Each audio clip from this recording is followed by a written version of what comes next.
What if we told you that one of the Premier League's most unpredictable forwards was once doubted, dismissed, and miscast as a luxury player? A Brazilian talent who came from obscurity, bounced through leagues, and now finds himself on the radar of clubs like Manchester United. Matheus Cunha isn't your typical football story. He's not polished like Neymar or machine-like Haaland. He's raw, real, and relentless. This is the story of a smiling assassin who danced past doubt and carved a path entirely his own. They called him flashy, inconsistent, a player who smiled too much, who took too many touches, but those who really watched saw something different, a player born for chaos, the kind of footballer that doesn't fit in a spreadsheet but wins you games when it matters most, the type of player whose genius is only understood in moments, not metrics. Today, we explore how Matheus Cunha defied football logic and carved out a career that nobody expected, and yet somehow feels inevitable. Because in a sport obsessed with perfection, sometimes it's the imperfect, unpredictable players who truly leave their mark. And Cunha, he's never played it safe, and that's exactly why he's so unforgettable. João Pessoa, Brazil, a place where football is life, but not necessarily the life you imagine when dreaming of European stadiums.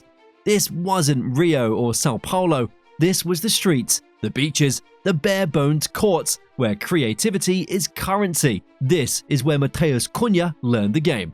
He joined Coritiba's academy, one of the stepping stones to Brazil's elite, but it wasn't long before he realized it wasn't going to be that easy. Despite his talent, he was let go before making a single senior appearance. A crushing blow for any young player, but especially one who knew how good he was. So he did something few Brazilians do at that age. He moved to Switzerland, FC Sion, cold, foreign, unknown territory. A gamble, but that's who Matheus Cunha is, a risk-taker. That move showed us something early on. Cunha wasn't going to wait around for opportunity. He was going to find it and create it. He was willing to go where others wouldn't. That hunger, that courage was his first big win. Even in his earliest games, you could see it. He had this edge, this defiance in his play. He wasn't just trying to score goals, he was trying to make a statement. At Sion, Cunha brought a different kind of football. While others followed tactics, he played jazz, fluid, improvisational, unpredictable. He scored 10 goals in his first season and lit up highlight reels with his flair. But it wasn't just about goals, it was his presence. He brought swagger to a league that doesn't usually deal in showmen, and suddenly, scouts from across Europe were paying attention. He played like he had nothing to lose, and maybe that's because he didn't. That fearlessness was intoxicating. The kind of football you can't teach, it's either in your blood or it's not. Fans remember his turns, his no-look passes, his cheeky celebrations, because every touch had personality. That's rare, and that's why Leipzig came calling.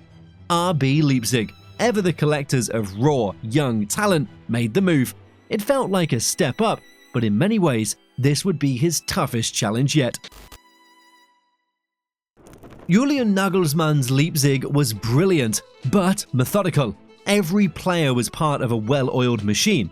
Cunha, with his free-spirited game, was a spark in a system built on structure. He tried to adapt. He ran, he pressed, but you could tell this wasn't his rhythm.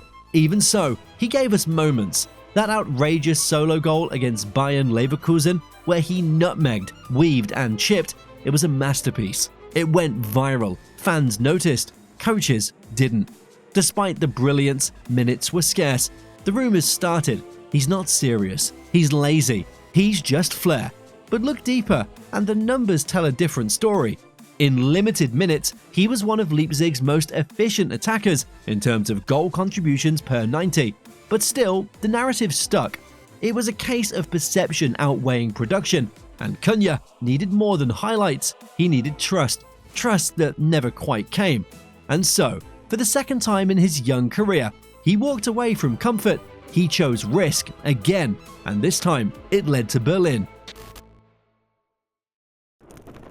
When Hertha Berlin signed him, they weren't getting a guaranteed savior, but what they got was spark, energy, and goals. In a team that lacked identity, Cunha became the show. In 2 seasons, he hit double-digit goals, created more than anyone else on the pitch, and dragged Hertha through matches with sheer will. But the burden was heavy. He had moments of frustration, fights, tactical confusion, but through it all, he stayed fearless. Sometimes he looked like the only one trying to make things happen. His body language was misread, his ambition too much for a team that lacked structure. But ask the fans and they'll tell you, Cunha gave them hope. He was trying to do too much because no one else was doing enough. That's the curse of being the brightest spark in a struggling team.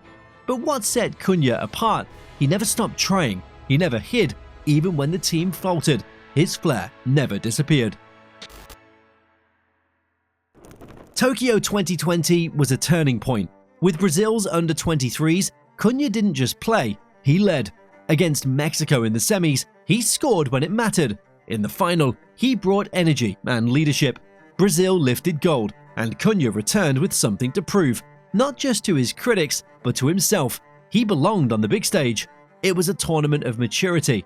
His performances were balanced, clever, and often decisive. He was no longer just a flair player, he was a match winner. That summer, Atletico Madrid came calling, and while it wasn't a perfect fit, it was a sign. Big clubs were watching, finally. It also marked a turning point in how fans viewed him, not just as a talent, but as a potential leader, someone who could rise when it counted.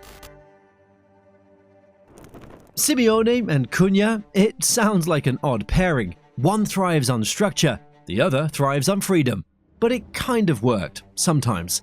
Cunha made a strong start. He ran harder than anyone. He pressed with purpose. He became a fan favorite for his energy and attitude. But still, he wasn't starting consistently.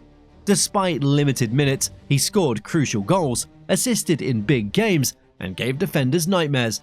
But it never felt like he was being unleashed. Atletico is built on systems. Cunha is built on instinct. Eventually, it was clear. He needed a team that would let him be him. A team where improvisation wasn't punished, it was celebrated. Wolves saw an opportunity. They needed a spark. Cunha needed trust. It was a match. At Molyneux, he started slowly, but soon he was flying. Goals from range, dribbles past 3 defenders, assists that split defenses open. By 2024, he wasn't just a starter, he was the guy. Fans sang his name, teammates looked for him, managers built around him. His pressing was elite, his chance creation among the best outside the top 6, and his goals, clutch. He wasn't just exciting, he was effective, and that's what changed the narrative. United noticed, and as they look to rebuild under Ruben Amorim, Cunha's name keeps coming up. A modern forward with flair and fire, the perfect fit for a club in search of identity. And now, the world watches. Will Cunha take that next step?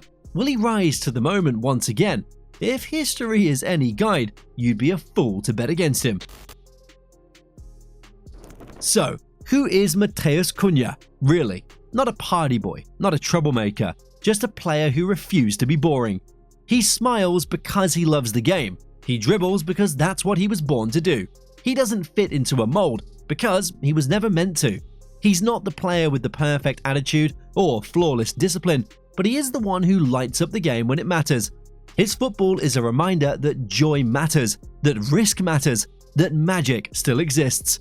He's a little unpredictable, sometimes reckless, often brilliant, always fearless.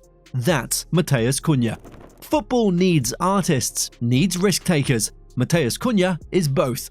He's not the finished product, but he's unforgettable.